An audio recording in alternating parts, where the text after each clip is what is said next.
Something that is unique to the way that we do product at Scott's, and something that I've implemented in a couple of companies that's worked really well, is something called the design spot check. And so when something is mid-fidelity, so you've rooted your wires in research, you have established your information architecture.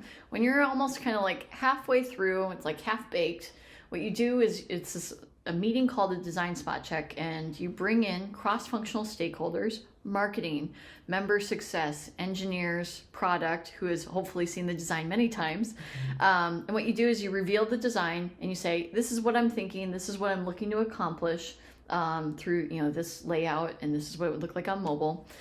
And you, one, let people react to your art when it's half-baked, so that people have the feeling that they can give you feedback versus something that's fully baked. You just spent 30 hours on it.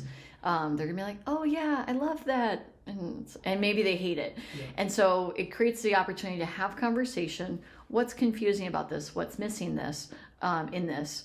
What, as a customer support person, what do you think people are gonna get confused about? As a marketer, how do you want the meta tags in this page to include for SEO purposes? Or how do we want to make sure that the CTAs are as compelling as possible so that our ads work as hard as possible? So we're starting to pull in a larger audience to expand the circle, again, reduce those blind spots, and say, does this design solve what we need? And there might be, okay, we need to add FAQs at the bottom. And these are the 3 most common questions people are going to have about this product. And so it allows the designer to pivot as needed. It allows product to go do the research of like what those FAQs should be. Design will say, okay, is that going to be an accordion that expands, or is it going to be a carousel? Do we have them expanded on page load? Do we have them collapsed?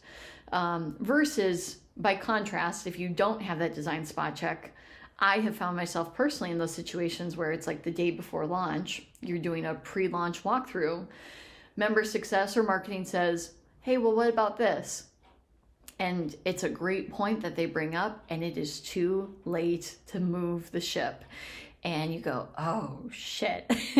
And so that's why you want to pull it up as far up and mid-fidelity as possible to allow the pivot.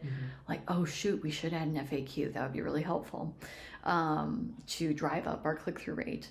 And so that's been a really, really helpful meeting that we've introduced in our creative process to ensure that design, product, engineering, marketing, customer success, they're all seeing the same thing, but they're also, engineers are in the room hearing the concern of member success, so that when they go to build it, they're also thinking, okay, how is Charlie going to go support this? What will Tika have to address when this goes out to millions of people, not just 5 people that are versed in technology, that do this for a living? Again, hopefully identifying those blind spots.